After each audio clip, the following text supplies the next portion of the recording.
Hello, welcome back to episode 26. Today we're here with John Gildea, who is a paracyclist in the C5 category. Yeah, that's it, yep.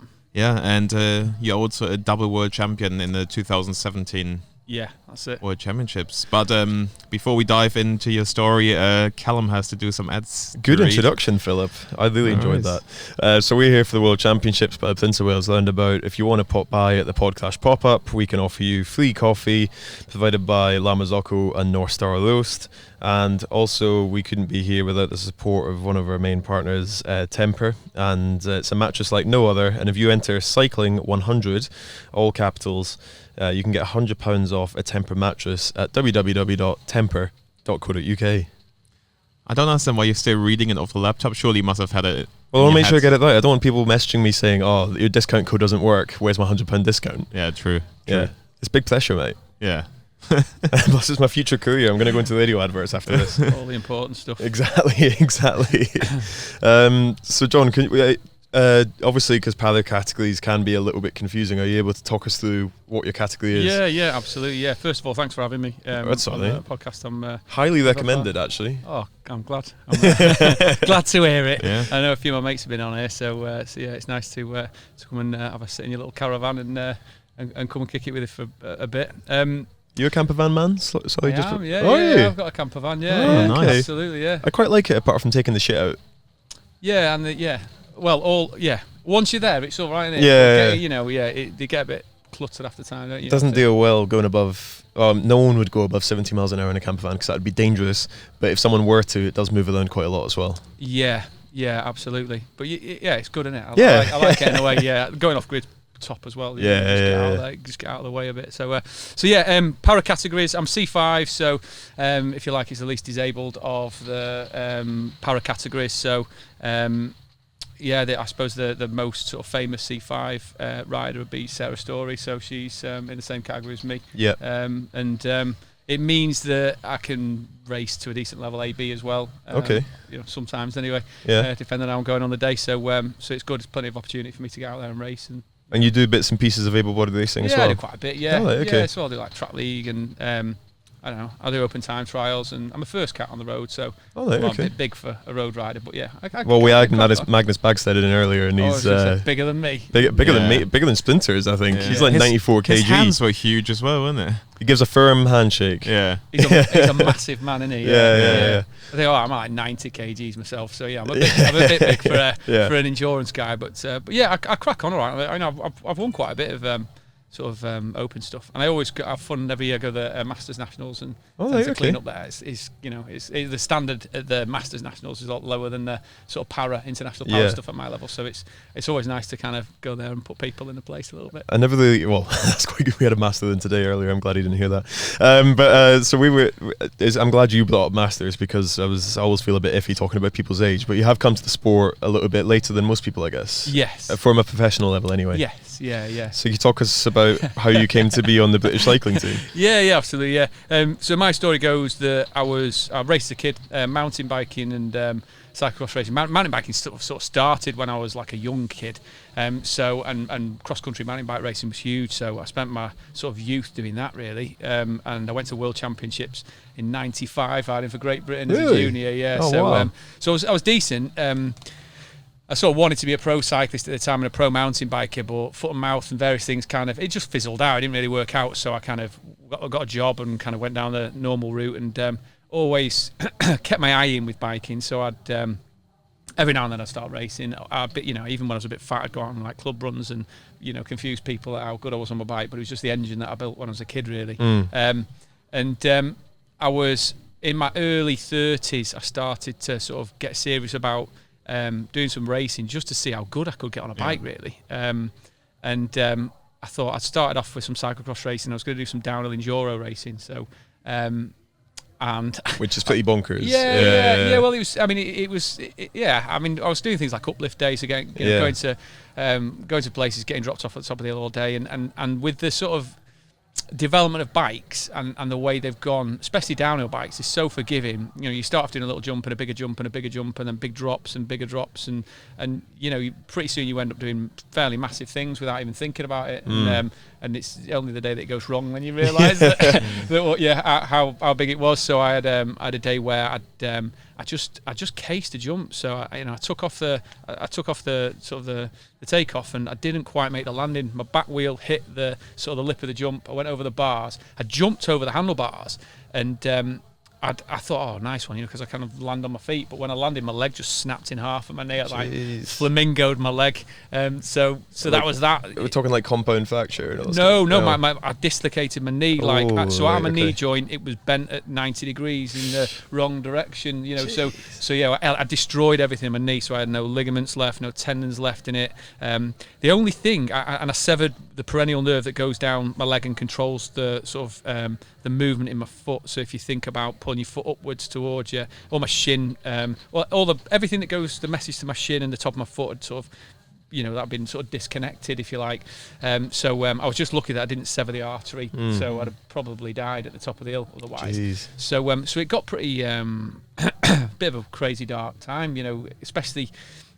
I mean, I was like snowboarding, mountain biking, playing loads of racket sports, and I just did a bit, windsurfing, and a bit of everything really. And the first thing the consultant said was that I won't be able to ride my bike again, and it was. Why do consultants always say this? Everyone who got on has had an experience with a doctor with some major injury. I wonder if it's like a bit of reverse psychology. They're thinking, I wonder if they know and they think, oh, if I tell them that, then they maybe deal with most people they deal with. They're just. Yeah, but it's been like and Vicky, not really Dave Smith, like a whole bunch of them have been told like you'll never walk again or you'll never ride again, and they all come back. That's what I mean. Like the surgeons probably deal with people that actually won't be able to do it. They've got a different mindset. I think so. I mean, don't get me wrong. The rehab from that, and the guy rebuilt my knee, and so he had to kind of screw the tendons back into the bones, and I've got no ACL or PCL in my knee, but he put the tendons back so I could walk. Or stand on that leg, but it left me with foot drop, which is, it's a weird thing to sort of get used to, but essentially like my foot just hangs down. So it was strange really, and the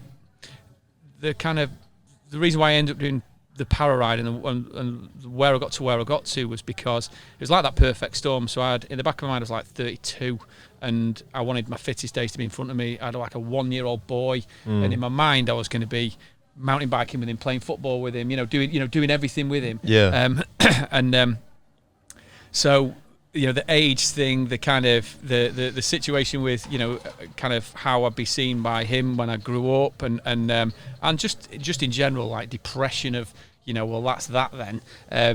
Literally they took the plaster off my leg, and I just jumped on my bike and rode around the block like straight away, and then I found that my knee was all right with it, so I just started riding my bike straight away, loads. I was out on it all the time, and the irony of the only thing then that I was able to do was to ride my bike, so I can't really run around on my leg or anything, but I'm actually all right riding my bike. So by that time my sister had Googled that I could race as a para rider, so I was like, right, well, I'll just go to the games and I'll just go and I'll go to the Paralympics then, like straight away. I thought, well, I'll just do that then, and I had I just from the get-go I was like, right, I'll just do that then. So that was your introduction to parasport, because I think Dave Smith, when he was talking about it, said that he wasn't actually really aware of what it was at the time. Like it just was by happy circumstance that it kind of came along, I guess. Well, I suppose for me there's probably quite a few sort of subliminal messages that were going on. So it was 2012, in May 2012 I snapped my leg, so I had operations, and I was laid up watching Bradley Wiggins win the Tour de France,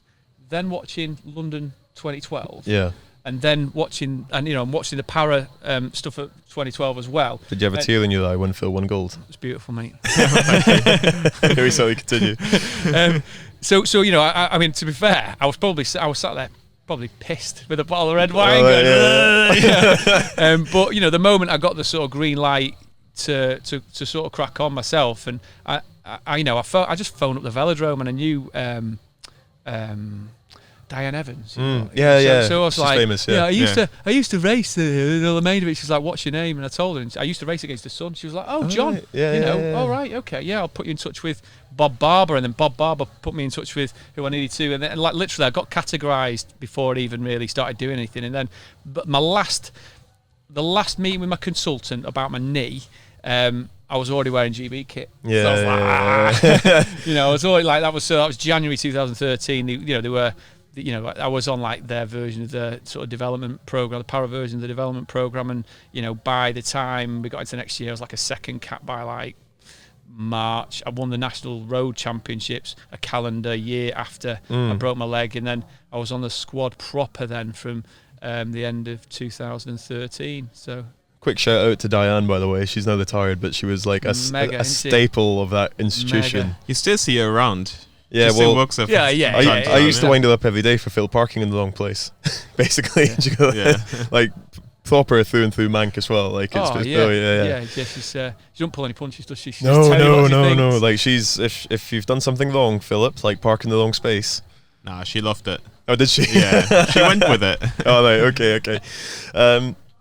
So obviously when you came back to cycling though, with a little bit of adaptation with. Like you wear a splint, I guess, and then that keeps your foot in the right place. Yeah, I mean, to be honest, to start with, I didn't even know we could do so. I just rode with, just socks, and that was it. I couldn't pull up on my left pedal, so that was it. But then when I realised that you could sort of ride with an adaptation to kind of lock out that ankle movement, because it made me a bit of a limpy kind of rider. So now I ride with a sort of splint that just holds my foot in place, like you say, and it's I'll either ride with something that'll kind of in training, if it's an easy ride, something that laces up and just almost locks my ankle up. But if it's coming to track riding, I'll ride with a rock hard splint that locks out. It sounds like quite an inspiring story when you were like drunk watching Rio and stuff like that, because a lot of people do that and go, I could do that, and then you actually find yourself in that situation. I know, I've had a lot. It's yeah, amazing. I don't know about you guys, but I have a lot of inspiration, especially red wines involved. I'll be like, I have epiphanies and I'll stick to them as well. So I'll make my mind up when I'm drunk, and then I'll be like, right, that's the way it is. And how did you feel coming into the BC setup? So you're a businessman, you've got kids, you're a little bit older and all that kind of stuff, and I think sometimes you often see the para guys or who come to it later in life struggle a little bit with the way they're sometimes treated in British cycling. So it's like Dave Smith had an example where there was like a guy who'd stepped in an IED in Afghanistan, and he got told off for like wiping his spoon on his t-shirt or something like that. I mean, and he was basically like, who the fuck are you? I've served in Afghanistan, basically. Yeah, I mean, I suppose early doors. We're quite subservient, I guess. Like we've been through the system from day one. I think from when you don't know what the hell you're doing anyway, and what I found is that as a kid I'd race to a certain level, and then fairly quickly when I sort of started being in the mix of the program, I realised that I didn't know anything really about training, and I didn't really know that much about. Well, once it came to getting properly good, I had no idea. I also had no real respect for the level of. No idea idea or respect about the level of parasport either. So I was thinking, I'll do this and that and the other, and it was all right. Nationally, it was all right. I went to my first World Cup and just got battered. I'm absolutely battered. So the level was much higher than I thought it was going to be. And I think from British cycling's point of view, while I was sort of ignorant, if you like, and while I was learning, I was quite happy to sort of fall into line and to do as I was told. I think where that changed is as I sort of went through the process, and once you realise what's good for you and what's bad for you, and you start to suss out your own what's best for yourself, then my more business head sort of control, and now I do what I know suits me, and I'm not doing anything for I once the confidence is there, then that's fine. But then everyone that I deal with at British Cycling is more than if it's good for me, and it's honestly good for me, then it's good for the program. That's that, isn't it? So I think what Dave was trying to say is more about the tone, really, I guess. And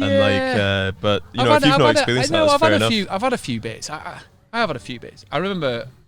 I mean, I'm notorious for wrecking bikes. Not on purpose, but I'm big and I'm strong, and I tend to snap frames and just destroy bike bits. And I remember going into the mechanics and just saying, in fact, I said to my coach at the time, I need a new chain and block, and because I knew the chain's gone, but I know the block's gone as well. I've just rode the thing like too hard for too long, and it was like, oh no, you won't have done the blocking. And I was like, well, I have. I have. I've probably done the chain rings, the chain rings as well. You need to, and anyway, I think there was this sort of. I felt like there was an underlying assumption fairly early doors on the program that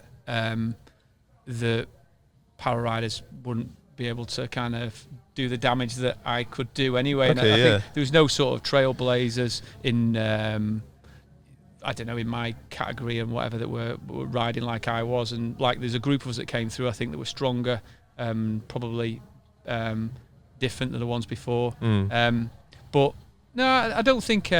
You seem to have a few bones in your body that is a bit like, whether it's the consultant telling you can't do that, or the mechanic saying, "Oh, you've definitely not done your chain base." You're basically just like, "Yeah, I've done it." Yeah, I do like that. I think I snapped a crank arm the other day. I was like, "Yes, I've completed cycling." I did power 3 and 12-minute power tests. Yeah, I got everyone's historic results up. I'm like, get in 4:48 for 12. Oh, right, get nice. in. You know what I mean? Like, who's done that?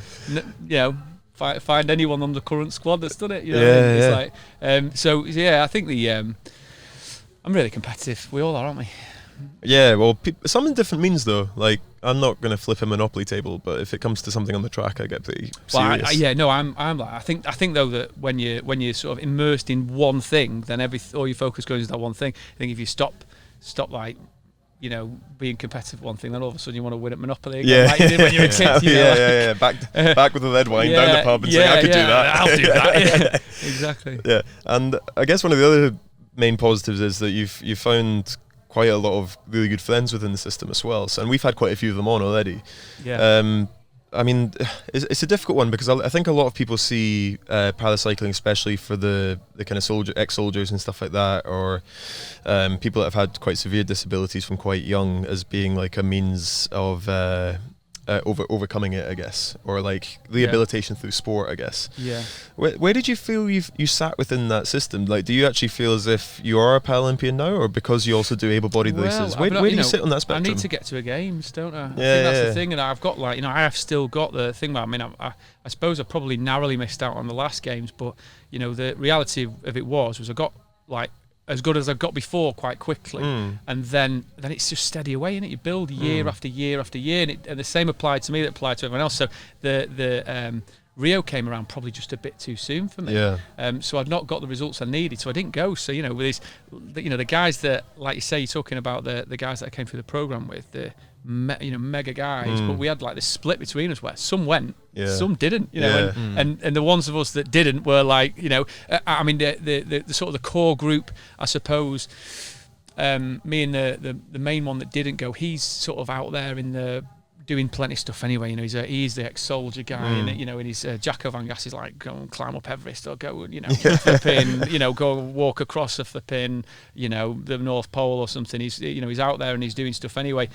For me, I've kind of live a sort of a normal life, so it was weird. I mean, it's great seeing Steve and you know, people like Louis that I came through with and just absolutely smash it and do the bit, but it is a bit weird. I mean, watching all of you, to be fair, I went to Ireland. My mum and dad had a house in Ireland, and I was watching the Olympics, and when you were racing on TV with a ball of red wine, like, you know, the company, I was like, you know, I was shy, but it feels strange. You know, I still feel there's an element of me that, you know, I've won world championships and I've raced at a level, but until I go to the games, then it's not, you know, I've not done that, have I? So you know, when you were watching the games on TV, were you kind of thinking like, it was weird. It was so weird. I should have been there. Or yeah, I tell you, when it comes to the pursuit and you're watching the times and you're going, is that it? No, oh my God, you know, like, is that even the kilo? You know, I'm thinking, you know, it's going down to the last few. I'm thinking, is that it? You know, oh no, you know, I could have medaled there. You know, it's a weird feeling. But then again, it's fuel for your fire for the next cycle, and then,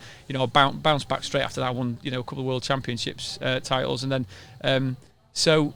Yeah, it's a strange one. So in terms of the way I see myself, I'm just on a journey, aren't I? I think. But in terms of when you talk about the guys that I came through with, I mean, that was, you know, to start with, like I said, I joined this kind of, there's a group of people, but then, I mean, there's certain ones that, you know, like the room up, or as far as I'm concerned, you know, Steve Bates like a character in it, and there's you know, Dave's a real character, and you know, they're both older than me. Yes, only just. But you know, you're talking about guys that you know, got loads of life experience. They've done loads, and you know, and same with Jacko as well. You know, you know, he's a bit younger, but like they've done some ridiculous stuff. I find that like a real positive addition to the team a lot of the time, because like most of, like, you know, 90% of the guys who are on that team now came straight from school, and there was no like university option or anything like that. And then if we're presented with, you know, either someone's got a successful business or something else on the go, or has like lost their leg in Afghanistan, like it's honestly like it's quite interesting to hear their stories. Yeah, isn't it? And people say to you like it must be amazing like having all these Olympic champions and Paralympic champions around you the whole time, and I'm kind of like, well, it's just Phil, really. You know what I mean? It's like it's like I see him every day, and it's not that special. Like when we go out and do events, I actually find it really interesting speaking to other people with different like life backgrounds and life advice and all that kind of thing. Yeah, absolutely. I think the special, you know, there's like quite a special cohort there. So there's a special group of people there, and I think it's hard in life, I think, to find people that you really can kind of see. I don't know. There's something that goes across us. We've got part of the same stuff. You know what I mean? There's something. I mean, you know, Steve's from across the world, but we've definitely got like there's something there. We've got a connection there that isn't just because we ride bikes. It's like, you know, I know him, you know, and he kind of knows me, and not many people can kind of maybe the same thing that, like you say, that means that you stand out, and if someone tells you no, you can do it. Is the same kind of thing that you know there's an understanding there with those boys that. That you don't really find that often in life, maybe. And obviously you've got a pretty successful business on the go that you still run as well. How do you find the athlete mindset compared to the business mindset? Is it quite similar, or do you like the whole kind of, because I think Steve Peters famously once said that like athletes, so he used to work in like clinical psychiatry, and he said he found it quite an easy transition to work with athletes because they're essentially after the same thing. They've got like a single track mind. They're incredibly selfish, and nothing will deviate them away from that. Yeah, I mean, I suppose it depends on what you're doing. I mean, with because they are different worlds, you know, like they are different worlds, and I do sort of thrive on being able to kind of switch between the two, because you know I'm not just left with work doing my head in, or with and cycling is just a choice, like it's an out and out choice. If I decide that I want to give it up, I don't need it. And for me, cycling on that terms is the only healthy relationship I could have with it. If I felt like I was on the program and I don't know what I'd do if I wasn't on the program or whatever, that would there'd be a black cloud would kind of come over cycling. It wouldn't be on, I wouldn't be doing it on the terms I wanted to do it on, if that makes sense. In terms of with my business, I've had that for a long time now. It's 2004 we set that up, and I was very young, and I suppose all the drivers, if you like, that made me set the business up, and when it comes to the business and really sort of pushing on with it, definitely, there's definitely some kind of there's something that goes across the two without a doubt. It's the same kind of like driven achiever kind of thing. Yeah, absolutely. But that can trip you up as well in business. So if you've got the assumption is everyone's going to be like you, and you go into an office environment and they're not. They're not. So you're different. And also if you work. But that was the heart of my question. So it's like if you go into the velodrome, do you feel like everyone's kind of more like you compared to going into an office? Yes, I'd say to a point. I think I'm probably quite the people that I'm close to, but I'm not sort of as outgoing as maybe likes of Steve would be to talk to everyone or whatever. Anyway, so I keep myself to myself. Quite a bit. I'm quite shy, I think, until I know people. Okay, is the top and bottom of it. I think. I'd say so. People are going to go and get it. People are going to go and get it. Whatever it is. I think I suppose you can have the talented thing and all the main of it, but generally, I suppose the people that we train with at the velodrome are very sort of competitive, driven. I suppose kick-ass people, really. And it's the same people in business. The only thing, as I say, when it comes to in business, you probably have to temper that down a little bit more. And you're the assumption that everyone's like you. They can't hold them to your expectations. Completely. You've got completely. I think understand about people. We've done a lot of. Work like a lot of personality profiling and stuff like that, just so you can understand why people are like that, like they are, and why you're like you are, and and it's that's and if there's too many like you, I think in a business, then it'd be a recipe for disaster as well, because like a bull in a china shop when it comes to business, and I'm sure that quite a few of us would be the same. What is the actual business? So we're financial advisors. So I'm a mortgage broker by trade, and we've got we do pensions and investments and life insurance and mortgages and stuff like that. So because you would have gone right through the recession as well, wouldn't you? Yeah. How was that? It's unbelievable. It was like, honestly, like it's unbelievably bad. Oh, it's just, you know, I look back on it now. The business partner he's still one of my business partners now. There's three of us, but you know, like looking back on those times, there were some of the best learning times that I could have, you know, possibly had. But at the time, it was like, it was unbelievably stressful. So the pathway of the business went. I worked for a bank after I sort of stopped cycling as a junior, and then I became a financial advisor, worked for another company, and then we set my business up when I was 24, and we just turbocharged. So we grew in the first couple of years. It was 20 staff, 2 offices, you know, so I was like just swanning around and, you know, chucking all my money back into the business. And then one day there was just a big queue outside the Northern Rock. Yeah. Just a big long queue. We were driving on the way to work thinking, you know, and just what we did at the time was mortgages for people. So we had lots of developers and estate agents and people referring mortgages to us, and that's what we did. And every month, it's sort of important to understand the way we made money. It was like all new business every month. So every month, you know, you do business, and just the tap just went off. You couldn't do mortgages anymore. So we just had to pick the business to pieces, and it was like the two of us going outside and going, right, what we're going to do now? We were going to get rid of today, and you know, literally we had to dismantle the business completely, and we ended up with just the two of us in a little office, and we were kind of making up as we were going along. I nearly lost, you know, I'd really close to losing everything really, and it stayed with us for.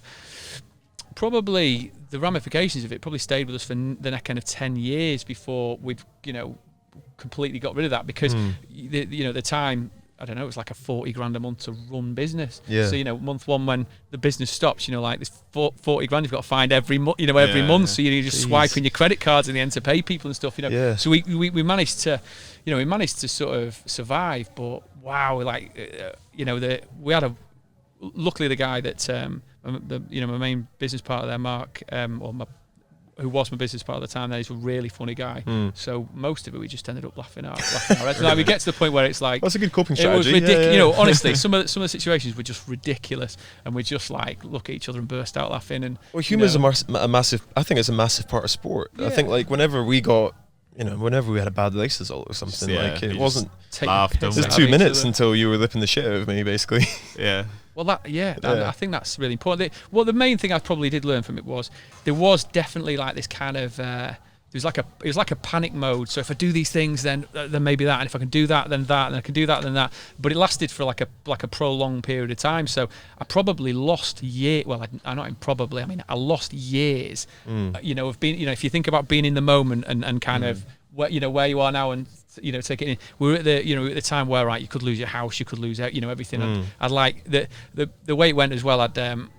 My daughter was born. I broke my neck, although I got away with that nerve damage, and then the credit crunch kicked in within like about 4 months. So it was like a real like bang bang bang. You get hit with a few fairly hard things. That's usually the way it goes in it. And I think my the biggest thing I learned from it was just, you know, not to kind of wish time away too much, because I really did have a period of just, you know, panic mode and do everything I can do to get out of it unscathed, and then build again, really. So given the resilience, the kind of cutthroat nature of it, you're talking about getting rid of people, you know, and having something else to fall back on, that all fits into sport quite nicely, you'd think, because like if someone leaves and they're not doing a job, it kind of makes. It's tough, but it makes a lot of sense. Well, they'll be all right as well. Like the thing with it is you know, you can like agonise over those decisions, but then, you know, if you've got no choice, there's no choice, and they're all right. They'll be fine. Well, that was one of my questions though, because it's like say like you say you can take or leave cycling. Basically, it's totally on your terms. Yeah.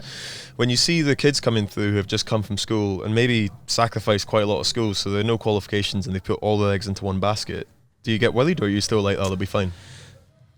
I mean, that's a real tricky one, that, isn't it? I think, you know, in theory, you could get trapped either trapped by the program and just be in a situation, well, what are you going to do otherwise, you know, and the confidence to know how you fit in the outside world, and it's very different in it. Let's face it, like, you know, it's a completely different thing, you know, you know, and finding something that can work on your own terms, it's a real tricky thing. And I mean, I know from a parasport point of view, you know, you're not necessarily going to come out of it and, you know, have the sort of the profile or whatever that champagne lifestyle. Well, yeah, you're certainly not going to be rich off the back of it, and it's not necessarily going to open any doors for you, you know, and I suppose it'll be, you know, I suppose the same from the Olympic point of view. I mean, what there is, so there's unless probably you're more on the road where the big well, money exactly, is, yeah. I mean, there's a collateral damage as well, isn't there? All those nearly men as well. I mean, especially the AB wise, all the guys and girls who have been brilliant but not quite.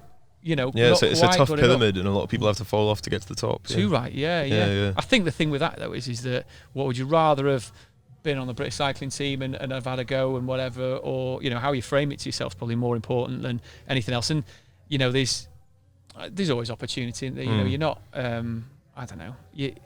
The young people can crack on and be resilient and use the same things they've used in sport. That's one of the main reasons for the podcast. We're trying to find out what Phil's going to do after cycling.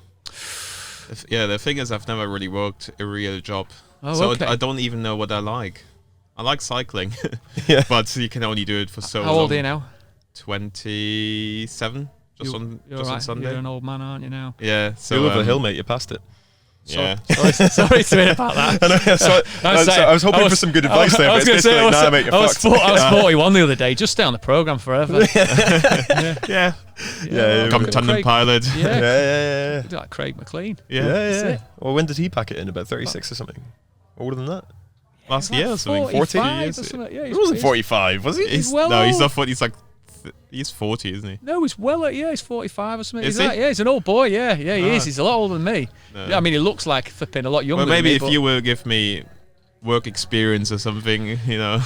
Mate, you have to stick to this, won't you? This is it. You've already found your answer. Yeah. You're on it. Podcasting. You're on it. Mate, if he does a personality test, he'll honestly Blake the machine. Like, no one can get to the bottom of what makes that man tick. You heard Callum read the ads. Maybe your business wants to sponsor the podcast. Let's see how it goes. I think when you're actually involved in cycling, you realise that the return on investment's not that great. So. Hey. That's it. Should have said that anyway. Tempo, no, don't listen to that bit. No. If it's done creatively and constructively, there's a great return on investment. Exactly. But the days of slapping a logo on a jersey and expecting a return seem to be you can see bit. that. I think from a business point of view, you can see that, and then it's funny when sort of naive riders are going, you think, oh no, you need to, this is just because people love the sport, isn't it? Basically, it's people involved in those businesses that love the sport. They're doing it because they love it, and that's that. And it's effectively it's them just finding a way of giving back, isn't it? Yeah. But that's misconstrued into, we're not. It's not the Premier League, is it? No. It's not. In the same, same thing. I want to touch on that a little bit because I guess as with women's sport and para sport and other franchises out there that don't seem to have the same status as able-bodied stuff, a lot of people can get quite frustrated and bitter about it. But you actually sound quite pragmatic and open to the realities of the fact that it's maybe not going to give you as many returns as you would be if you did the Olympic side. Well, we talked about, like, you talk about my profile and stuff like that that's out there. I'm not. I'm doing it because I suppose it's a personal challenge, isn't it, to you? I've got like a personal thing going on where I want to see how good I can get, and if I can go and get myself a gold medal, that's really what I want. Yeah. But other than that, I'm just enjoying what a top, a kind of niche I've carved out for myself where I can go into work, grow the business, do my bit there, and I can come into the velodrome, train on the track, enjoy, still love kicking, kicking my own arse on the track. It's brilliant. And between the two, I'm not trying to get something from cycling other than just enjoying the journey and getting myself the result. I suppose the rest of it, I don't think you're going to get famous off the back of parasport necessarily, or you might. There's the lucky ones, You can put some hard yards in, but then what's that for anyway? I don't know. I don't know what. Like Wolfie, Peacock, things like that. Those guys. I mean, those guys will make some decent money, but I mean, I'm like, I don't think that's. Maybe I'm I don't think that's realistic for me. I make more money out of business. If it's about making money, I reckon I'll make more money out of business anyway. When it comes to that, that's the. I think what I'm trying to do though, my personal challenge is if I can grow the business over this period and it can be successful, and I can race at the best level that I can do on a bike, and hopefully go to the games and win a gold medal, I'll be just proud of the fact that I've been able to mix between the two worlds. I've got a wife, 2 kids at home as well, and I think if I can run. I have like family mode, I have training and cycling mode, and I have business mode. And I think, for my own, I'll be proud of myself if I can kind of fulfill that journey. And because they're all big undertakings. Yeah, absolutely. So I've got like a personal thing going on. I think everyone else they've all got their own drivers as to why they do stuff. I think. That's a deep question that a lot of athletes can't answer. Like, if you actually sit someone down and say, like, why do you do it? A lot of them can be like, oh shit, I've never thought about that, and now that I have thought about it, I'm panicking because I don't know why I push myself to the point of like exhaustion every day. It's a funny one.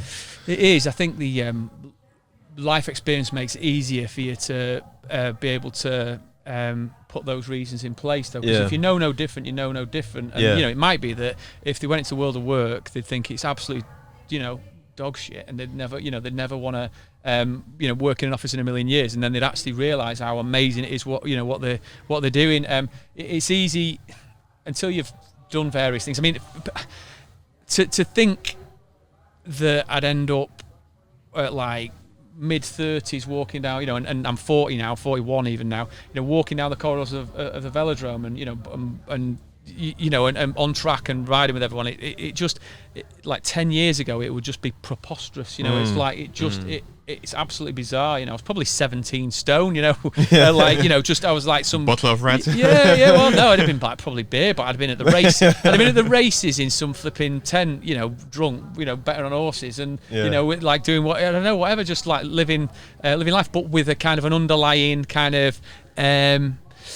Something missing, something was just clearly missing from my life, and I was always like this thing that something's missing, and then I end up here now and there's nothing missing, in terms of that, like that sort of whatever it was that I needed is like sorted. That's it's that fulfillment aspect of what you're doing, and I think fulfillment's key, isn't it? If you No, you've retired, Callum. Do you feel like there's something missing? Not especially, no. I feel like I kind of ticked that box, I guess, and that's what you're kind of working towards, I guess, is to like get to Tokyo, get that result, and then get it done. I mean, like I'm really proud of what I've done, but I'm pretty happy to be doing something else and something different. How do you find the crossover then with? I find it. Is this outside of cycling? And are you into your first sort of jobs you've ever had then, really? Yeah, genuinely, yeah. So I was going to go to university. Basically, British Cycling found me as an extremely driven young kid, and they gave me an opportunity which allowed me to channel that drive. So like I was probably one of the slowest guys to be taken on the programme ever. I was getting my head kicked in all the time, but then when I went to Manchester, like my times, I think I went from like a 10.9 to a 10.3 within 6 months, 7 months, something like that. Like once you had that opportunity there, and I realised that I'm only competitive with stuff that I know I can win.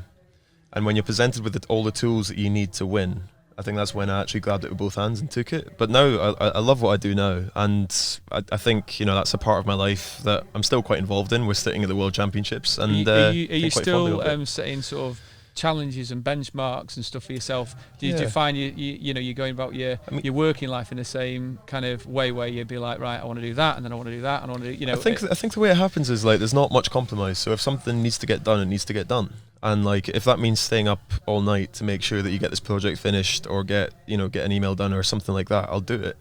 But I've not, as much as this is kind of semi-entrepreneurial, I've not really had the freedom to kind of take on big, massive projects like that just yet. I hope to in the future. But I'd say like as much as some people would look at 10 years of being a professional athlete and you come out with no qualifications, nothing on paper, as being a bit of a waste. But it definitely taught me how to channel my drive and channel my stuff into things that I can make a success of. I think if you've been part of the kind of the way that you end up putting your own sort of package of success together anyway through cycling. So when you know what you need and you know how to get it and you know how to kind of formulate that. So if you're the kind of person that would take control of that situation anyway, when it comes to the outside world, you can use the same sort of formula and methodical kind of way of working to give you the same returns. I think one of the bits I do struggle with a little bit is looking for people to match my level of commitment. I think. You're not going to, you're not going to get that. No, you're better off. You'll probably fall short in. The likelihood is you'll probably fall short in the detail anyway if you're that way inclined. So in what I found is I work well with people who are different than me, because there's no point in. Well, let's say me and you, because it sounds like we'd work very sort of similar, like pulling a china shop all over the show. We got loads of great ideas and everything. Yeah. But then what you need is someone that's going to go and then help put them into action. Yeah. You probably find as a manager you might be a little bit I don't know what's the word, like you say, your level's your level, and you can't really understand why people aren't. And I find that I'm too straight talking for a lot of people when it comes to that. But then you can work with people that can manage that aren't. But that's the thing with sport though. It's like if you're carrying too much weight, you get told you're carrying too much weight, and a lot of people in other situations would take that to heart. And it's the same with if anyone ever was getting a tour around the velodrome, they'd come in the physio room and most people would be half naked and don't give a shit. It's just we're all quite straight talking. There's not too many egos around there all the time. I think one of the interesting things is I realised I'm not really cut out for sports governance or the kind of public world a little bit, I guess. Especially sports governance just seems to move at an absolute snail's pace, and I've not got the patience for that. That kind of stuff is boring. I find the commercial stuff a lot more satisfying. Well, of course, it's cutthroat. You get it done. It's not just that; you're getting wins, aren't you? I think that's the thing with it, is something where you can get a result or a return or whatever. The only thing is I found is, sort of results. You have the same parallel. It depends on how you what you like after races. But if you have a big race and you win, then there can be that sort of anticlimax afterwards when you've got it and you walk out outside afterwards. Especially you're like, in the Olympics, is that it? You're like, but it's exactly the same in business. So you can set your stall out and it'll be like some monumental challenge, and as it comes around and then you do it, then you'll be like, oh. And you're kind of almost depressed after you feel, the kind of that kind of mentality almost. The kind of driven mentality I find makes me almost like sort of sort of bipolar in terms of the way your mood is, because I'll be like to get something done, and then we'll do it and it'll be like a massive undertaking, and then it'll be like and then but part of that is then you need more and more what kind of it takes to spark your enthusiasm and get your real interest. Then kind of the goalposts move and move and move. So you've got to be, I suppose, like you say, we were talking about what you, the kind of bits and pieces of business you're involved in. I think that's the thing. As long as it's you've got that excitement factor, then jobs are good, and it will replace your cycling world, won't it? I think if you were sat there, if you had to be, you probably find if you had to be at work every day at 9 o'clock, it'd drive you mental. Oh no, I don't like working to the 9 to 5 thing. There's no point sitting in an office if you're not doing anything. It's very much work done, and that's it. And I found that I had to change the way I worked profoundly. In fact, it's quite funny, but when I first got taken on the squad proper, I'd not taken more than a week off work, and I took my phone with me everywhere anyway, just carried on working anyway, which you can imagine you're probably the same now.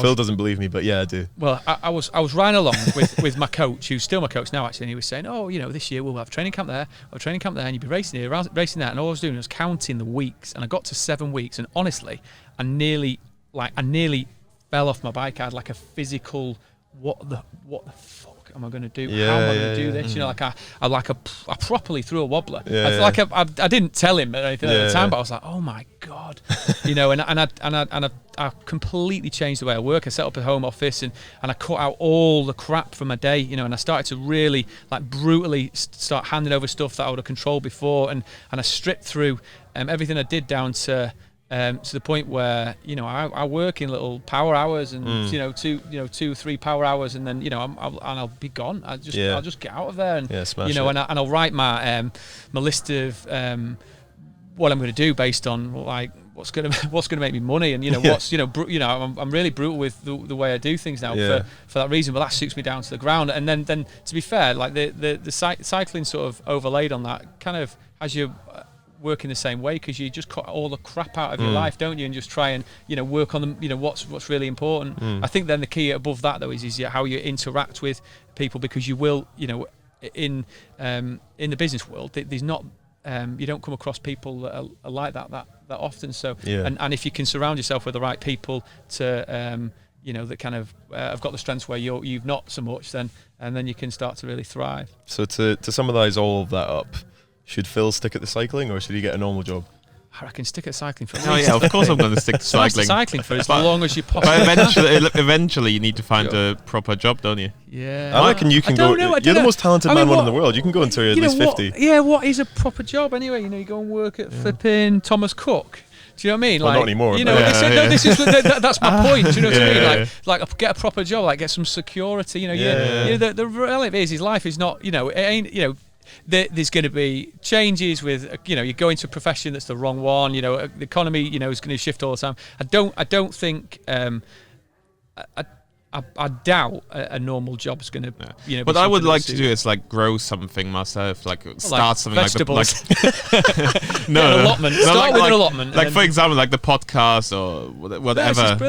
Grow a brand, and then it's like cycling, isn't it? You like start from the beginning, so you like start work hard at it, and then it. suddenly it's like the equivalent of Olympic Games.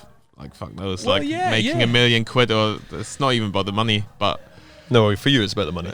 Stuff. Not really, but like grow a successful business, I guess. The number of times we've organised lunch and then you bail on me because someone wealthier has offered you a better lunch. That's an absolute lie. In pecking order, me and Cian are right at the bottom because we're the ones with the least money. And if George North, Welsh rugby player, Chris Hoy, says, "Oh, do you want to come for a ride in my Porsche?" He's gone. Absolutely not. Well, I don't know why not. I'll be all over it. Chateaubriand next door, go and get that. My question is, what does British Cycling think with you running your business and doing your cycling at the same time? Yeah, because Dan Bingham said to us, like, he was presented with a choice. He was like, you have to be an athlete or an engineer. You can't be both. You have to be 100% focused into one thing. Well, I think the thing with me is that I think it's different, isn't it? Right. So let's say you're on the program and you say, "All right, I'm going to go and I'm going to be a financial advisor as well." They'd be like, "Well, no, you're not. That's ridiculous." But I've never been anything else. It's like I've not. No one can question. The work I put in and how hard I train and the way I've sort of put my life together. To sort of to kind of have everything sort of working as a well-oiled machine, if you like. I'm pretty sure as well that when it comes to, I know for definite my coach and that sort of the kind of support network I've got at British Cycling know that if you take my work away from me, I'm not if that was gone, I don't think my relationship with cycling would be anywhere near as healthy either. Yeah, we get slower though, probably. Yeah, I think so. Balance. Yeah, because I'd be sat there stressing out about riding my bike, and the other thing is I'd be really bored. I couldn't. Well, we get really good at doing nothing. So like, Phil's an expert at doing nothing. You love sitting around watching Jelly Mikhail for hours. I wish I could. Honestly, I can't.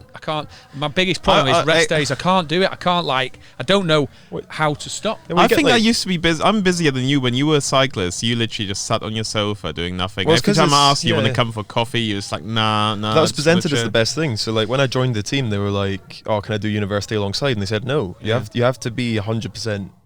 Into this thing basically, the whole point is like we're paying you to rest. What on the other side of things, do you think it would have?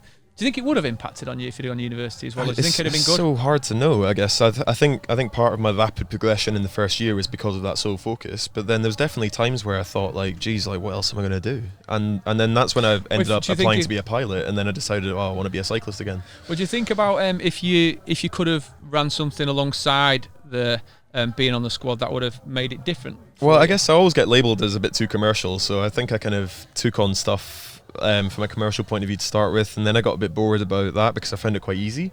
So then I thought, like, what's the hardest thing to talk about as an athlete? Anti-doping. So then I started doing that voluntarily because it's most athletes, if you ask them anything about anti-doping, they like stuck right in as well, boom, right in the middle, and they collapse under the weight of it, even though they got nothing to hide. So I was definitely couldn't run a cooking show, that's for sure. Yeah, I did a bit of cooking for Scottish pork once. It wasn't. He did a appearance with Scottish pork, and then okay. If you type in Callum Skinner Scottish pork on YouTube, you find some wonderful videos of Callum. But yeah, I guess that became the dual focus. But I think if I was going to tell my 17-year-old self no, I would have said you need to have more balance, and I'd say that to any kid that's coming on the team now. And I think they're getting their head around that as a squad. I think, and that's what breeds longevity as well. I think you can see that, definitely. And I think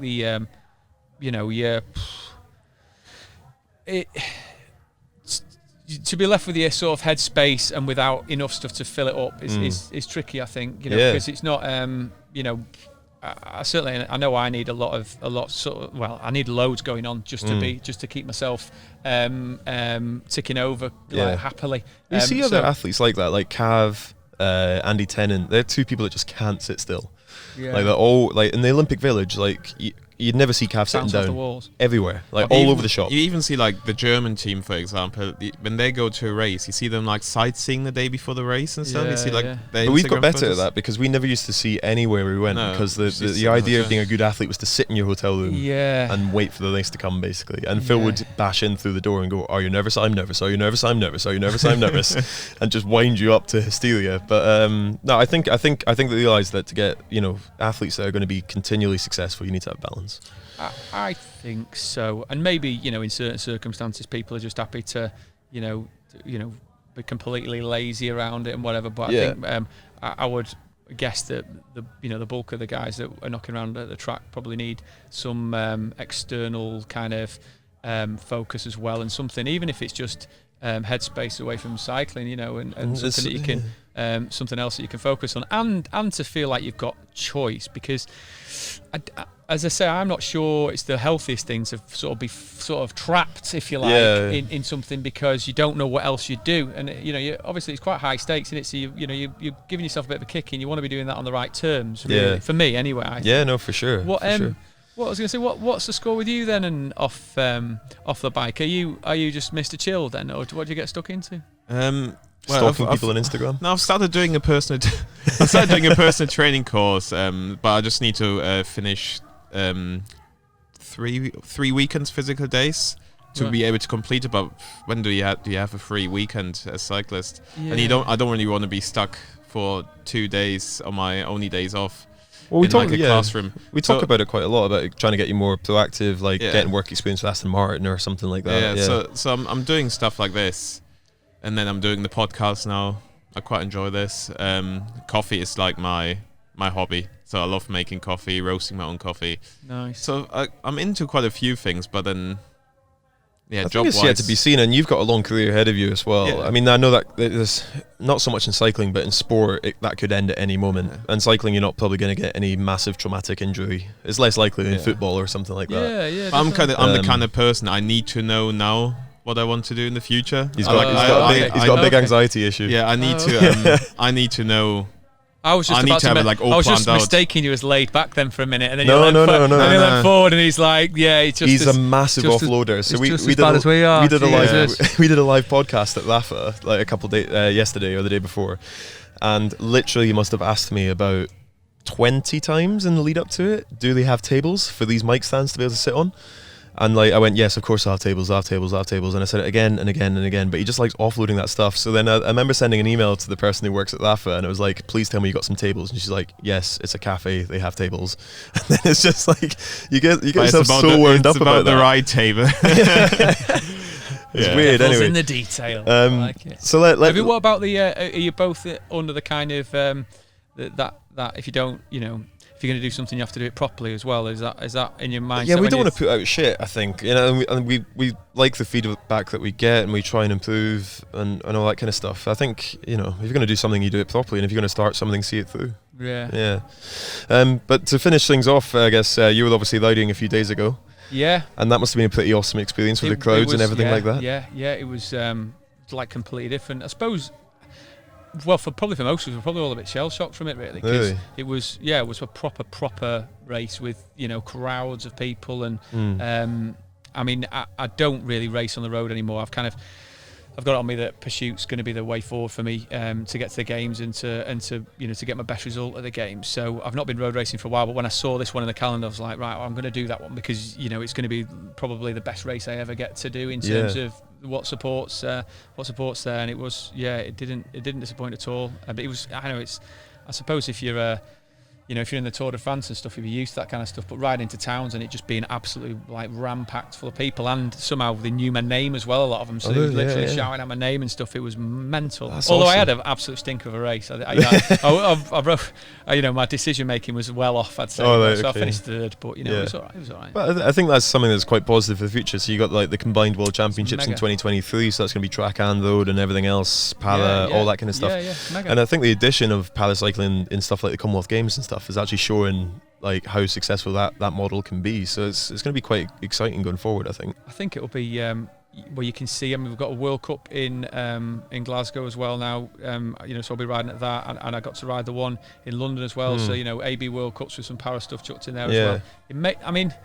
There is that unfortunate side of being a para rider where you can, train all year, go off to a World Championships and just in an empty velodrome somewhere, and you're. Well, that's the same for us actually. Yeah, it used to be. Well, I suppose, unless we're riding in Great Britain. Or Europe probably. Like if it's Germany, France, or the UK, or Australia, that tends to be okay. Yeah. But if you go to Moscow, like they bring in the rent-a-crowd soldiers and they just do the synchronized clapping the whole time. It's all a bit weird. But it is strange though sometimes in those kind of environments, because they're the times when you question why you're doing it, and you're like, what am I doing this for? There's no one, no one's even here. No one even cares. It's a real. It can be tricky, especially if you're halfway across the world and you've left your family to go away and all that, and everything, and there's no one there. So in complete the complete opposite of that was the race at the weekend. It was unbelievable. More of those would be it'd be amazing. So I think things are clearly changing, and it's